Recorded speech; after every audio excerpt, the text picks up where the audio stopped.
What's going on? It's Ed here from ClicksGeek, and today I'm here with Joey Gilkey. What's up, Joey? What's up, my man? How are we?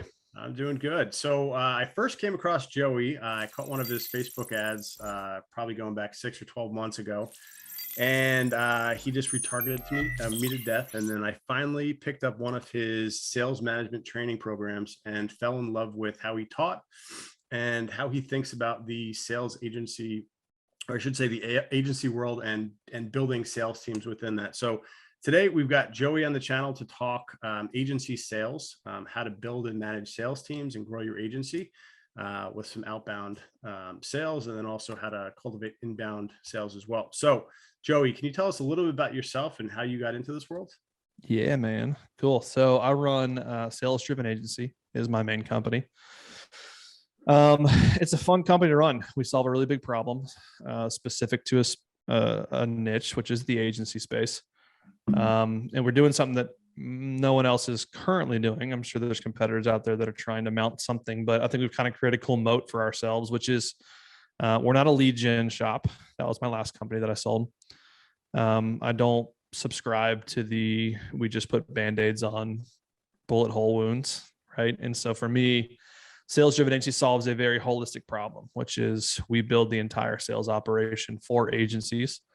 And when I say sales operation, think of it as three large pillars. One is sales process. So how do we get repeatable outcomes?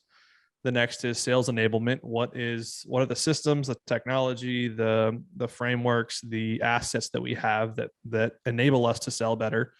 And the last and most important is the salespeople. How do we know who to hire, what to compensate them, how to hire them, recruit them, train them, manage them once they're in.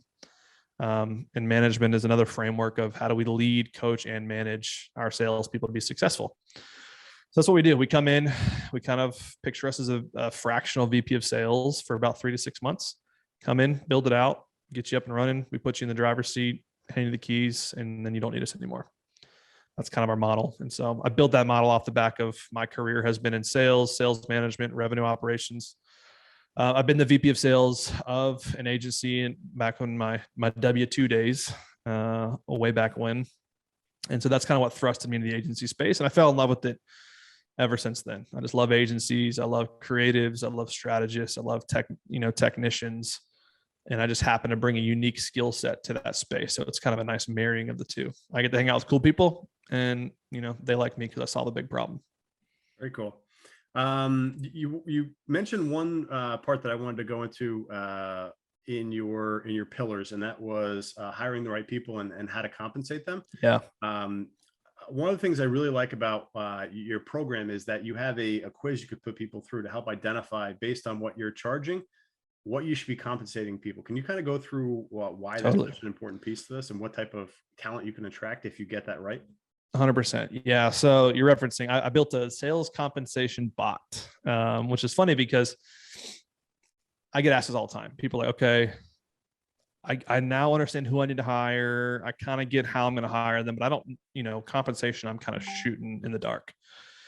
And so for me, there's about 20 different 25 different compensation plan variations, right? Some of them are very minor variations. Some are pretty drastic. And I hated having the conversation over and over and over again. So I ended up just building a compensation bot that basically has conditional logic based on how you answer 15 different questions. The 15 questions I would ask you if I was just sitting across drinking a beer with you and trying to give you a good answer. So yeah, when it comes down to agency salespeople, there's a unique challenge with agencies. And it's that agency profit margins are typically, not always, you and I were talking offline about your margins, and my margins are very similar to yours. We have higher than usual agency margins. Most agencies operate in that 10 to 25% net profit margin across the board. And so what's challenging, and why I bring that up, and what's challenging about that is most people look at like the tech world or the SaaS world and how they should build out salespeople, who they should hire, how they should structure their sales team. The challenge is that SaaS companies, tech companies, can have salespeople producing mediocre results, which would be negative or poor results in the agency space, is actually a scalable result in the SaaS space because their margins, right? They have 60, 70, 80, 90% margins in some cases. And so their salesperson let's just say they make on target earnings $100,000 in a year. They only need to produce 3-4x to be very profitable, very scalable, right? They need to drive $300,000 to $400,000 in top line revenue if they're going to make $100,000. Well, in agency world, that eats up our entire margin and then some. And so we need our salespeople to produce 7 to 10x. And so how you structure a comp plan, how you do training for salespeople, all that kind of is married together to create the most profitable salesperson possible. That's kind of a more technical way of going about it. But some of the criteria I look at is base salary, right? Right now you have to pay base, period. Unless you have a flood of inbound leads. And I mean a flood. You need to be paying a base salary. 2, there's some sort of commission on the back end, whether it's tied to performance or tied to bonus, structure, tier of volume of revenue. You need to have some sort of bonus or commission structure. But how that's paid out, when it's paid out, the percentage of which you pay it out is how you answer those 15 questions I ask. So a couple examples. If you have, a lot of agencies will pay out commission in perpetuity, meaning when the client pays, I pay my salesperson on that deal. That's fine, but it's not the most profitable model. Like some people are like, oh, I'll pay them equivalent to 8.5% because that's equivalent to 1 month of 12 months that I pay in a retainer. That's fine if you want to mitigate risk and you just know I'm losing 8.5% every time a client pays. So there goes 8.5% of your margin. What I prefer is if you have good retention, meaning you keep a client around for 6 months or more, I would prefer you to pay 30 to 50% of month one's retainer and then be done for the rest of the year, be done for the rest of the duration of that client, right? Because though that's less profitable for the first 5 months, it becomes more and more profitable every month after that. It just goes straight to the bottom line of the agency. And so I'm always looking for how do we attract salespeople, retain them, pay them well, and keep paying them well, and then also maintain profitability for the agency. That was a very long answer. Sorry, No, I get long-winded because I know too much about it. Yeah, no, I appreciate it. I think a lot of people don't think about that and what a recurring payment to a salesperson can do, especially if they're not in an account management role. And yeah, I don't mind it, right? And it's, do you pay them when they renew? Do you pay them when account management upsells? Do you know, if account management is responsible for retention, should account management get paid? If account management loses the deal after 3 months, does a salesperson get docked? Like all those things are challenging to work through, and agencies are unique in that sense. It's not like a software where it's like, hey, you pay $500 a month and it gets auto drafted and there's no account management because it's just a software, like very different. Right. Okay. So let me ask you a question in terms of hiring your first salesperson. Do you want someone, or if you were doing it, would you want someone that is a good salesperson with a track record, or someone with, and I should say good track record and no product market knowledge, versus someone with really good product market knowledge and no sales experience? Which you think is a better fit? Depends on you, right? For me, I don't give a shit if you have, sorry, am I allowed to cuss on this? Of course. Okay, great. I mean, I don't give a shit if you have product market experience. Yeah. I really don't care if you have product market experience. That's a bonus. If you have, like, here's what I look for. 2 to 5 years of sales experience. Reason being is if you have less than 2, you've not been kicked in the mouth enough to know if you're going to stick it out in sales. If you've been there for 2 years, you probably have a good idea that sales is your career path. 5 years or less, because typically when they get above 5 years of experience, they come with a lot of baggage. They're less hungry. They don't want to hunt for new deals. And so that's kind of the experience that I look for. Outside of that, I look for attitude over aptitude all day long. Right. And I'm not saying, but I'm just saying, if I'm stack ranking the two, I want someone who's hungry, who's motivated, who has that like killer instinct, that killer attitude of like, hey, this is what I want. I want this. I'm going to go figure out a way to do it. I'm going to run through a brick wall to get it. Because I can teach aptitude. And the reason I say it depends on who you are is, are you going to be able to equip a salesperson? If you're not, hiring someone that has product market experience might make a little bit more sense. But for me, if you're asking me, if I was running, if I was starting up an agency, hiring my first salesperson right now, I can train aptitude. I can train skill set. Or if I can't, then I know who I could hire to train that aptitude, but you can't train attitude. Got it. I just fired an SDR, a sales development rep, because he has the aptitude, but his attitude has slipped. He just doesn't have it, whatever that it factor is that I can't teach. He just doesn't have it, and I can't motivate him. So that's is it going as deep as looking at like a disc profile, a personality profile, and then being in D and I, or what are you looking That's for? layer one. So, always look at the D, right? If they have a non-existent D, just pass on them. Okay. They're just not super internally motivated. They're not hungry. They're not driven. Just think of D as driver. Are they going to drive? Right. So I am like off the charts D. Most like visionary, hardworking entrepreneurs are they have moderate to high D. I would imagine you probably have a high D. And so most good salespeople, if you look across the board, have some level of moderate to high D. And then I would say more account management, more delivery fulfillment type employees have lower D. Account management should have higher I. Usually means you're a better networker, better people person, more sociable. I don't necessarily look at the I as like a have to have for a salesperson either, right? I care more about the drive. So I do look at that as the first layer, but then there's just some intangibles of like, you can have a high D, but not really know where to put it. And it can come across as you're driven, but just not in the right areas that are going to be successful for our organization. Okay.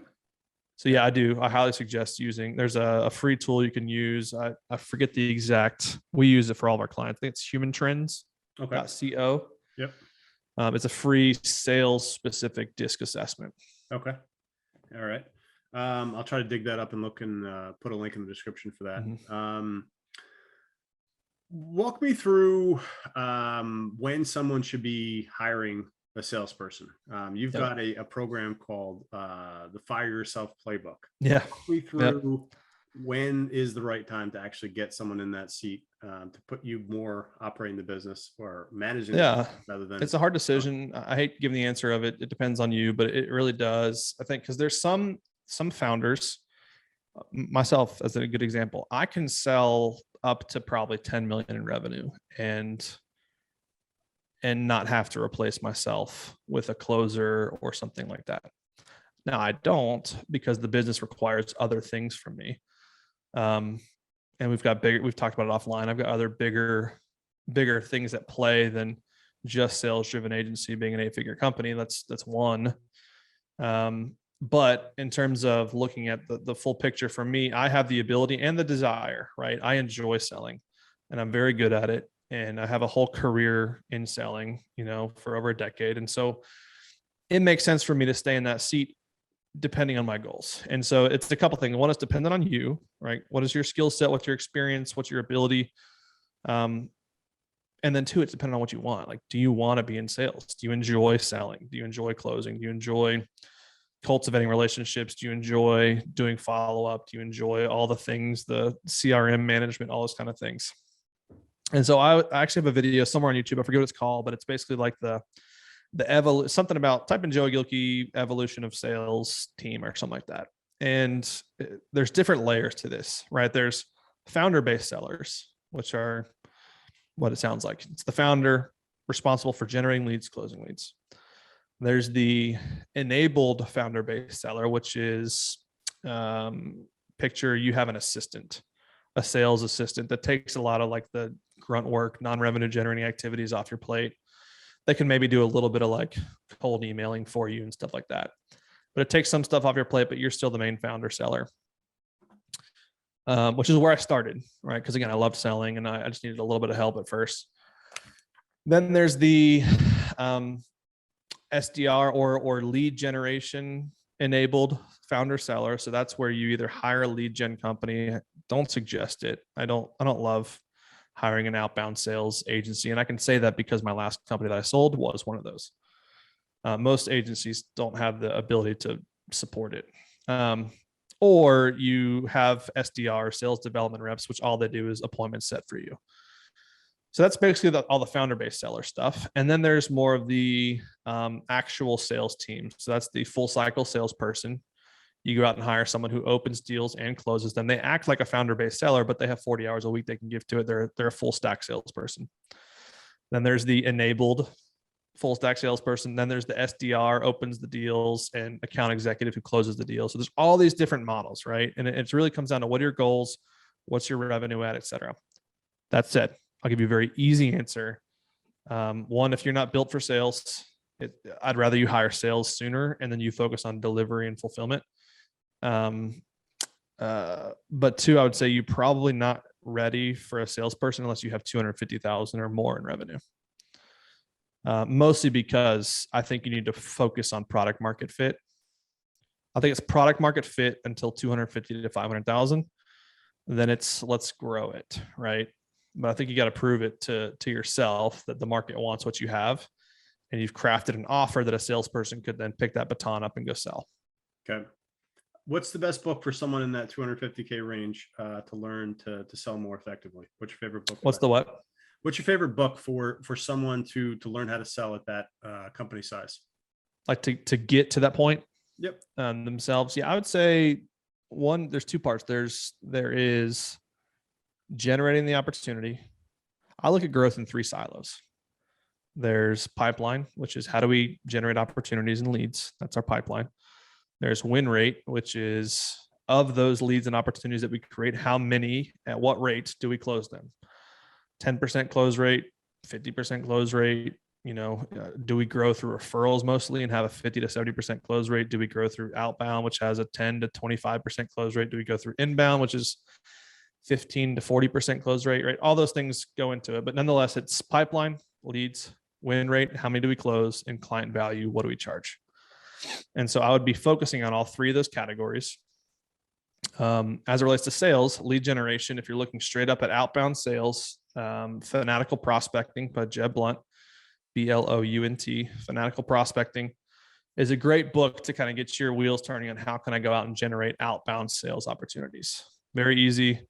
There's plenty of other books. I'm sure I have a ton of trainings in my YouTube channel that probably talks about that as well. But if you're looking for a straight up book, Fanatical Prospecting. And then as it relates to nurturing relationships, closing deals, doing follow-up, the Challenger Sale.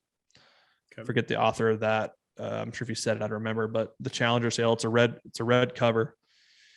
I'd argue it's probably one of the better books on like educating the buyer, asking for the sale, knowing how to really challenge the buyer so that they can pull the trigger. And I'll throw an extra in there. Gap Selling by Keenan is a very good book as well. Awesome. Okay. You mentioned cold calling earlier. Cold calling versus cold email. Yeah, love it. We do both. Okay. We do both. We do both very well. Here's all about outbound sales versus like say inbound or building funnels or referrals. Is inbound or referrals, one, it's a tough nut to crack. Two, it's not predictable typically. Inbound is more predictable than referrals are, but referrals are nice because they close the highest. I want a blend of all of them. But outbound sales is great because it can be predictable and sustainable and scalable. And so when I look at doing sales, I have two things in mind. One is I want to optimize for conversions. I want to get as many leads as possible. But two, I want to mitigate as much risk as possible too. So I don't like being dependent on any one platform or medium or channel for growth. And so I like to have an omni-channel approach of phone calls, emails, social, and direct mail. But right now we are currently having our highest luck with cold call and email with my internal team. Okay. And same goes for all our clients that we build sales teams for as well. They're email and cold call. So what's better? It really comes down to what approach are you able to take on your sales, right? Because some people have a very small TAM. TAM stands for total addressable market. For those who don't know, that just means how large is the market that can actually buy from you, right? So I know that my typical, let's just take my Fire Yourself playbook out of the equation. That's for anybody and everybody. It's $1,500. Anybody can buy that. But if you take my actual service, which is 50,000 to 100 and something thousand, typically, my market is digital marketing agencies that are doing 1 to 20 million. in top line revenue. That's my space. Okay, well, I know that my TAM is about 20 to 25,000 companies in the world that can buy from me. That's a pretty large TAM. But if my TAM is I only sell to $50 million to $500 million building material manufacturers, I know, and I can say this because I have a client that does this, I know you have 3,000 people in the world that can buy from you. That's a relatively small TAM.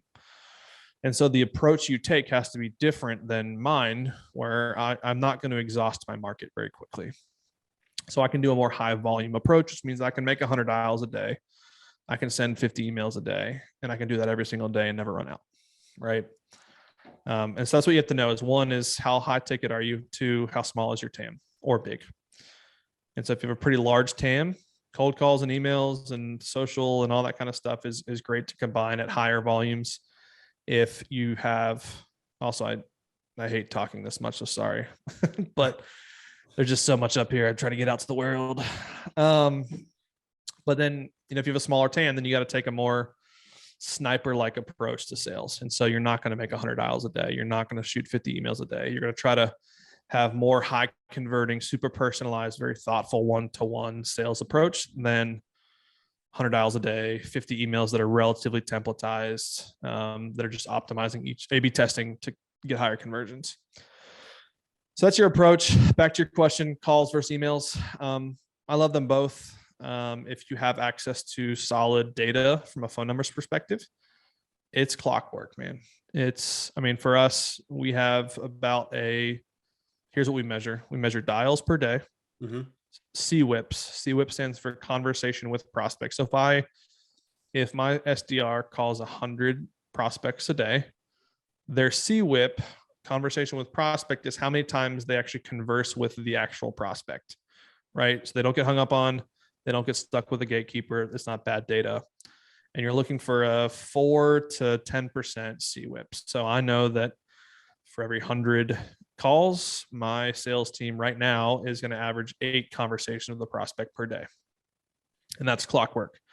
And then you measure conversion. So of those 8 conversations, how many are you converting into a first-time appointment, right? And right now, I think we're averaging somewhere between 15 and 20%. I think it's 17% as of today. So we know that basically 1 out of every 5, 1 out of every 6 is going to convert into a first-time appointment, which means I'm going to get 1.5 appointments per day per SDR. I have 3 SDRs, 4 SDRs. You do the math, you can get a ton of lead volume through that. Emails are kind of similar, right? You're measuring a few things: open rates and response rates and conversion. So how many people open it and read it? How many people respond to it positively or negatively? And how many convert into a first-time appointment? So you measure those things. You optimize your scripts on your calls. You optimize your subject lines for open rates. You optimize your calls to action for response rates and FTA conversions there. So it's not really there's not a better or a worse as much as how accessible is your client and how many leads do you need and how many leads do you want. And sometimes it means both. It's not always an or thing for me as much as it's can we do both? Can I have an and scenario here where we cold call and email? Got it. Okay. And is there a minimal monthly value you'd want the customer to be at in terms of creating a cold calling team? So it's more about your margins than it is about your top line. But I will say 2 factors here. One, I want to see your annual client value, whether you keep a client around for 2 months or you keep them around for 12 plus.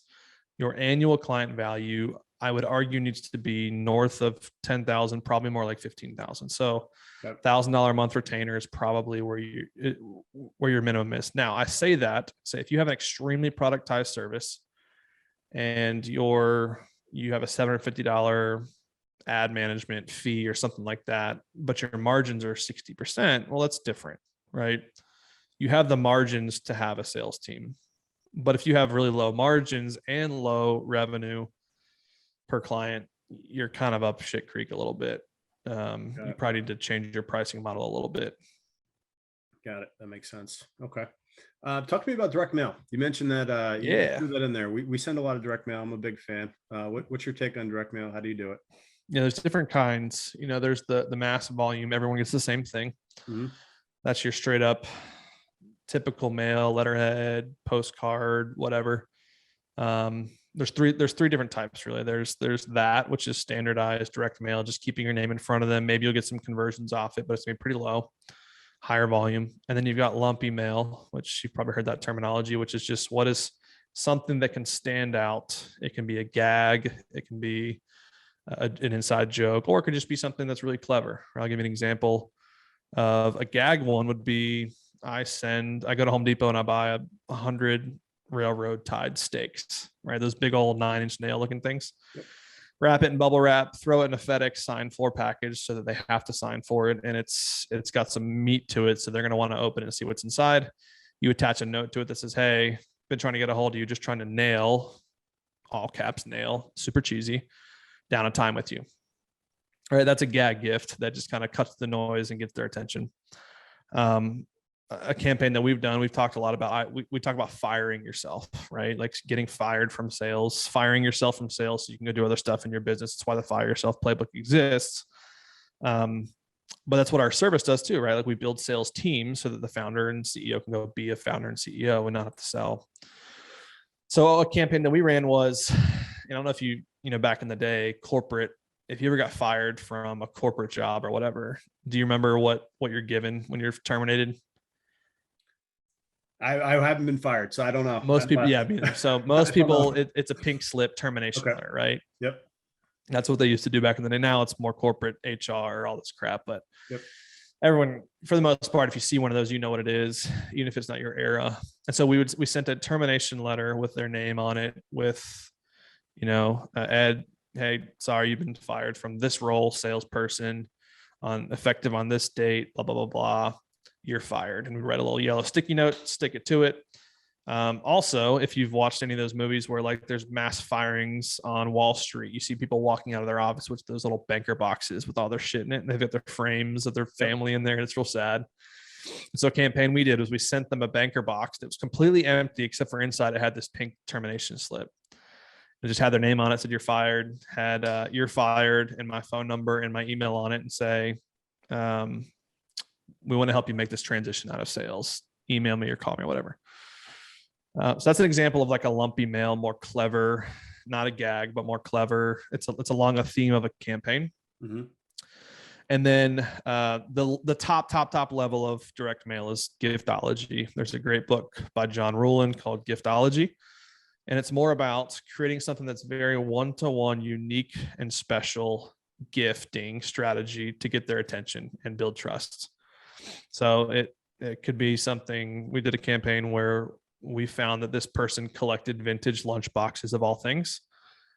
And we bidded up a $300 vintage lunch box on eBay. We bought it. We sent a note with it and said, hey, this gift's from us. We'd love to take you out to lunch next time we're in St. Louis. Right. And of course it converted super well because it was very specific to them, highly targeted, very thoughtful, builds trust. It just gets us in the door and the opportunity. So injecting that into your process is super, super high conversion, but it comes at the cost of time and money. Absolutely. Have you read Stu Heineke's How to Get a Meeting with Anyone? Yeah. I mean, I read it a long time ago, and then I sent it to my accounts team. And back when I was running Tribe, which was my last company, which was more of an outsourced account-based sales agency. So very high, super high ticket. You had to have like a minimum annual client value of $250K to work with us. And part of what we did was a combination of cold call, cold email, and giftology / higher conversion direct mail. And that was something that I had my accounts team who was doing a lot of the strategy read, because they were trying to create some creativity on how to get meetings with some of these super high up. I mean, some of our deals were like $40 million for our clients that we were just trying to get them opportunities. Got it. And when you think about what to spend on a gift or how deep to take the attempts, what's the cap you put on there in terms of how much you're willing to spend, how deep in the hole you're willing to go in order? It's all about cost per acquisition, baby. So I personally, I'll tell you my business economics. Mm-hmm. So my average deal is about 85 grand. Now before someone pays 85 grand, they pay 5,000 for what we call our sales driven roadmap, which is kind of our foot in the door gateway offer that allows us to look under the hood, put together a more comprehensive plan, put together a pro forma of what we think your financials are going to be if we implement this, right? It's kind of like, what's the impact of the work we're going to do together? So it's $5,000. That $5,000 roadmap cost me $2,000 to deliver in terms of just labor and time. It's 2 weeks, which means for me, I want my roadmap, my $5,000 lead, to be a break-even point. So that means I have $3,000 to blow to acquire a $5,000 roadmap, because our conversion on the back end of the roadmap is 90%. And so I'm willing to pay $3,000 and wash my costs with the $5,000 product, knowing that I'm going to sell an $85,000 thing on the back end of that. And that's from going to make my money back. So my cost per acquisition is allowed to be $3,000, give or take. And so if assuming I can close a deal in one gift, I'm willing to spend $3,000 on a gift if I know it's going to convert, if I had the metrics to back that up. Unfortunately, I don't have that data as much as I know what my SDRs cost. Mm-hmm. I know how many appointments it takes for us to close a deal. I can deduct what my cost per acquisition is from my outbound efforts. Now, inbound's different, your ad spend and all that kind of, like, what's your ROAS and your cost per acquisition there from a lead perspective is different. Cheaper for us actually than my outbound team is, but surprisingly less scalable and less consistent than outbound. Got it. Okay. What CRM are you guys using these days? HubSpot. Okay. So we're a HubSpot partner now. I never cared about being a partner, but we put every client on there for so long that we used to be a pipe drive shop, but now we're a HubSpot as like our main central hub for all clients. So we use it internally. We put every client on it. We customize, integrate, automate as much as we can, build in there. And then we'll tie in some third-party tools like a data tool like a ZoomInfo or Apollo.io or PandaDoc, Proposify, your proposal software, things like that. Like all that can be integrated, but the main central hub for CRM is HubSpot. Okay. What should an agency owner be doing if they're looking to get serious about selling and growing their agency with sales? A couple of things. One is, I think you really got to dial in who you serve, right? Whether that's an industry or it's a business at a certain level revenue wise, or it's a certain space that you really solve a problem for. So that could be an industry. It could be a certain buyer persona. That could be whatever. So I think the first thing is you got to know who you serve. That makes everything easier, makes your marketing easier, makes your messaging easier, makes your offer creation easier. It's why what I do applies to 15 industries, but I only work with agencies for the most part. And so I've picked my niche strategically because I know that my TAM can support us. We could probably do 50 million, I'm not saying we're trying to get there, but we could probably do 50 million in my niche alone with what we do. Okay. And so it's really deciding who do you serve, because that makes everything easier. The second is understanding where do they spend their time? Who are the decision makers and where do they spend their time? So if you're going after a larger, let's just say a $500 million manufacturer, who makes that decision? Who is the CEO of the problem you solve? It may not be the CEO, it might, but it may not be. It might be the VP of paid, right? Or the CMO or whomever that might be, right? Who is your buyer persona inside of your ideal client? And when you decide that, where do they spend their time?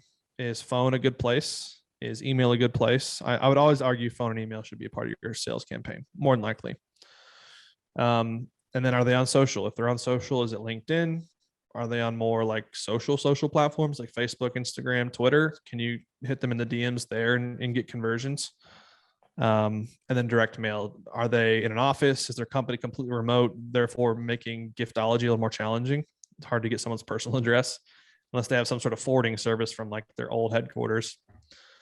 So making all those decisions, and then it's sitting down and committing to. So here's the plan I would do. If you're starting off, you're like, I want to start right now and I want to get sales right, is commit to a power hour, which the exercise I have people who I coach, I don't coach many people, but if, I have a few people that I do coach, if they're like, hey, I'm trying to really stand up sales, I say, hey, for the next 45 days, not business days, but just total 45, month and a half, what I want you to do is I want you to commit to 60 minutes every day, every business day, to making between 10 and 20 high quality touch points on a list of 100 to 250 people, right? So I want you to sequentially work through every morning, emphasizing no matter what, I owe this, right? Like I owe this 60 minutes.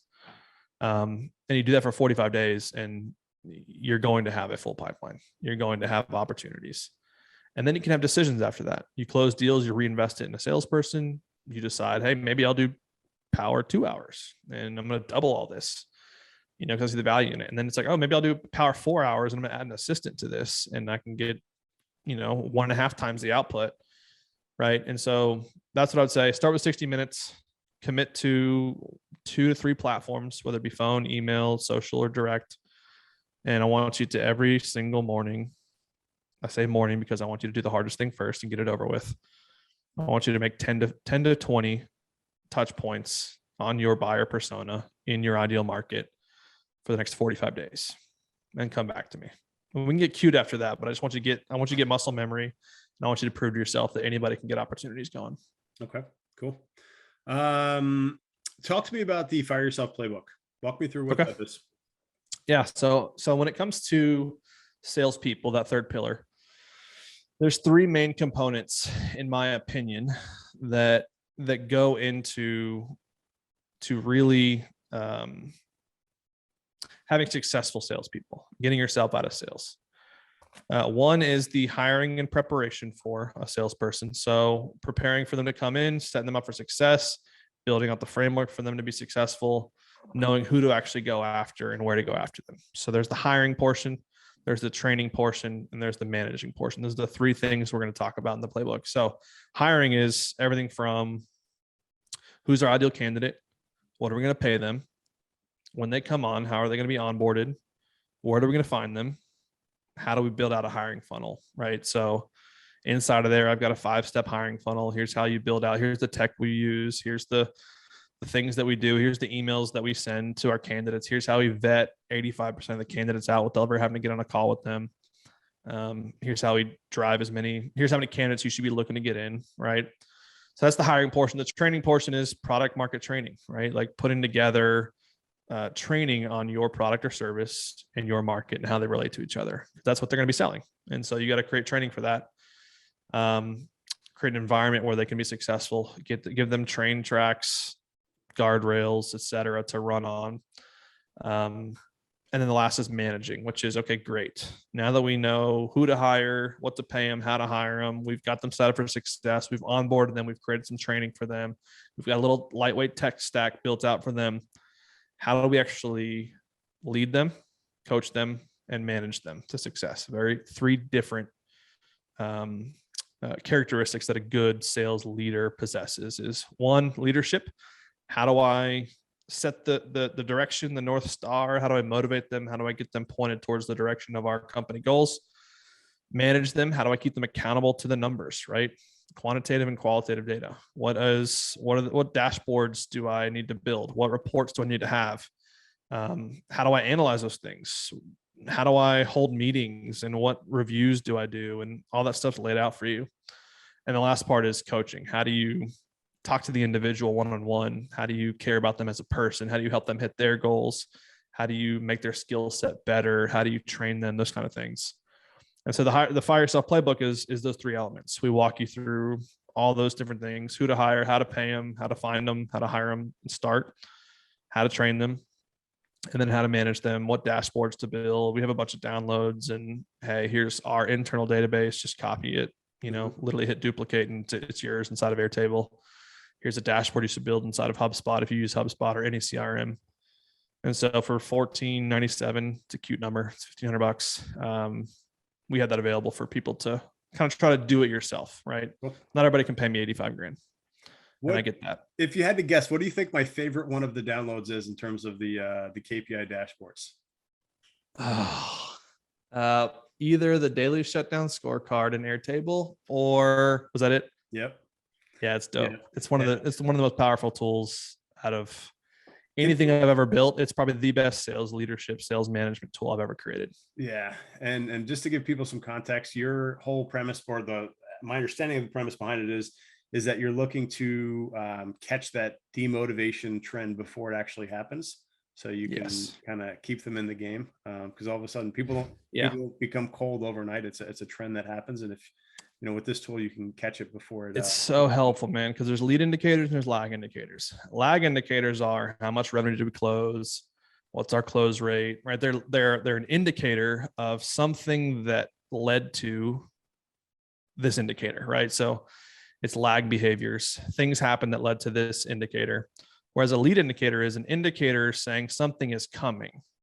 Something is either going to go well, or it's going to go poorly, or it's going to be neutral.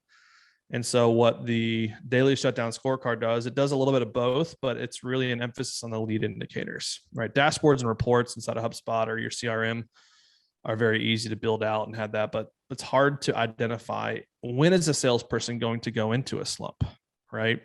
When they're in one, it's obvious, but how do we prevent it from happening? And so when you have consistent data, and if you ever do the playbook, you guys will see like the questions we ask salespeople on a daily basis go into this database, and the database is color coordinated, and you can actually see green means they're good or heading into a good place, or they are in a good place. Yellow means, hey, watch out for this. Red means red alert. They're going to head into a slump if you see too much red. And so it helps you say, hey, because usually when a salesperson is successful, it's not because of something they did today. It's usually the fruit of what they've done the past days, weeks, and months leading up to it. And so that's why I say it's a lead indicator. If you see a bunch of red coming, it doesn't mean they're going to have a bad day today. It means that they're probably setting themselves up for failure in a week, 2 weeks, 3 weeks, a month out. Yep. And you can start catching that, and you can point it out. Say, hey, I'm noticing you're not doing your daily startup routine. Hey, I'm noticing you keep telling me you don't feel like you're controlling your calendar. How can I help you with that? Hey, I'm noticing that you feel like you are not feeling confident about hitting your monthly goals. Let's talk about why. Right. And then you can actually, that's the coaching part. Now I can say, great. The data is the management, but the coaching part is say, hey, how do I prevent you from getting in a slump? Or let's say you miss it and they're in a slump. You could probably go back and look at the data and say, hey, you're in a slump. That's okay. You know why? Because here's the things you did 2 weeks ago that were turning red. I just didn't catch it for whatever reason. The good thing is let's change this behavior, and I bet we're going to get out of this thing, and we work on it. Right. And that's the coming alongside your salesperson with data to help them. Yep. Yeah. You're the book you mentioned earlier, Jeb Blunt's Fanatical Prospecting. He's got what he calls a 90-day rule. And I think that it's perfectly into that, where the results you're getting today are from the previous 90 days efforts. And I think that's a very good kind of glimpse behind the scenes as to what's really happening in that. Dude, that's the biggest thing, man, is I think people give up on sales too soon. Mm-hmm. They either think it doesn't work for their business model. They don't know how to hire the right salespeople, which some of the things might be true. But I think overall, a lot of us, if you've seen the old cartoon where there's the individual who's basically digging for gold, right? And he's got this big pickaxe and he's digging and he's digging and he's digging. And he tries so hard and he's like, I know there's gold here. I know there's gold here. And then one day he just gives up, and then it pans out a little bit and it shows you were like a couple strikes from gold, but he'll never know that. And so I think a lot of people just give up on getting sales right. And all it takes is just being consistent, analyzing the information that's given back to you from the market or from your data sets, and making changes if necessary, and staying consistent and doing it. And then eventually things start to pop off. And now next thing you know, you have revenue to play with that can help you take it to the next level, to the next level, to the next level. Awesome. This is awesome, Joey. Where can people find more of your content, follow what you're doing, get in touch? Totally. Yeah, I've got a YouTube channel, Joey Gilkey Sales Driven Agency, or Joey Gilkey - Sales Driven Agency. That's a good place to find good content. I've got a podcast. We have 2 segments called the Best Damn Agency Podcast. And then we have a Friday segment in that called Sales on the Rocks, where I talk all about agency sales, agency life, agency. It's long form. I'm very not politically correct. Boozy. Yeah. Yeah. You'll figure out pretty quickly where I stand politically. You'll get to know me, the person, a little bit more. Outside of that, if you're like super practical, I want to buy something or I want to learn more, just go to salesdrivenagency.com. You can copy the playbook. It's up in the header, or just type in /playbook. And take a gander. Awesome. Thank you very much for your time today, Joey. I appreciate it. All right, brother. Thanks, Ed. All right.